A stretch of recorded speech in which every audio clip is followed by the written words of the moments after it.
there. Welcome to the Keith Noble Show, brought to you by Auto Chicks and the Nobles Financial Network. Link them both up on Facebook. So, let's talk today about some basic concepts that we seem to have forgotten all about in our society. So, this is simple. What you tax, you get less of. What you subsidize, you get more of. If you tax apples and you subsidize peaches, guess what? You get fewer apples and more peaches. Just how it works. Yet, we look at society and what we tax and what we subsidize, and it makes no sense. No sense at all. We subsidize poverty. We subsidize people to be poor. We pay people to fail. Now, we're not talking about helping people get a leg up, helping people temporarily through a hard time. We're talking about permanently paying them to fail.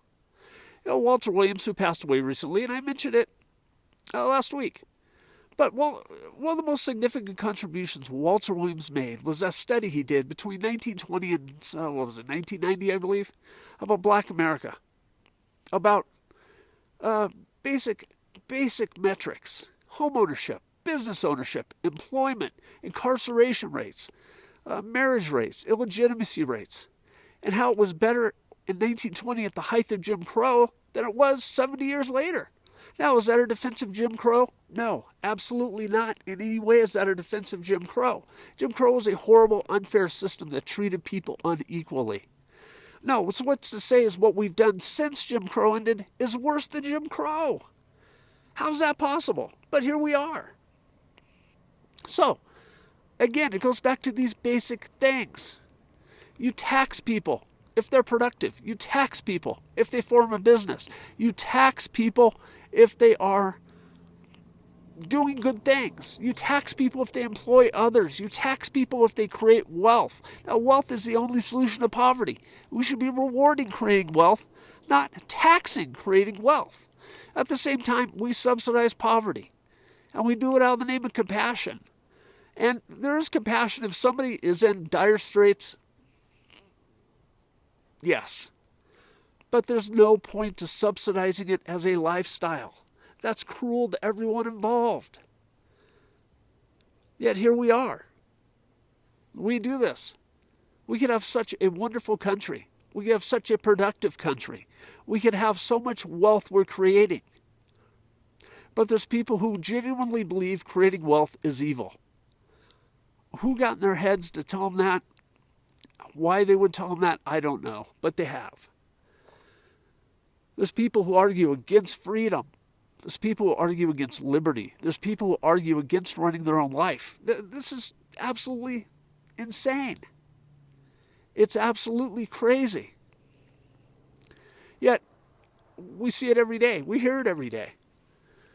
Okay, so understand, subsidizing people's lives is paying them to fail, compared to what they could be doing with that life. Punishing people via taxation to succeed, to create wealth, to help others, to provide the opportunities for others to go live their dreams. We tax that. We punish that. This is nuts. Yet we have people who believe this is how it should work. We have people who argue even if the top earners pay 80% of all taxes in this country, it's not enough. Now, I'm not going to defend rich people here, the 1%. All I'm going to say is this is insane. It's absolutely crazy. We should be rewarding people who create wealth, rewarding people who add to the pie, not punishing them. The only way out of poverty is to create wealth, period. That's it. Wealth is the only solution to poverty. And we should make it as easy as possible via taxes, regulations, licensing fees, legislation for people to create wealth. We should not be putting artificial hurdles in their way.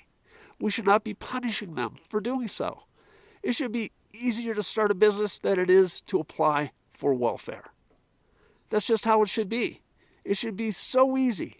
It should be cost-free because we want people to create wealth because it solves poverty. That is so simple. A simple truth. So, thank you for tuning in today. The Keith Noble Show, brought to you by Auto Chicks and the Nobles Financial Network. And we'll talk to you soon.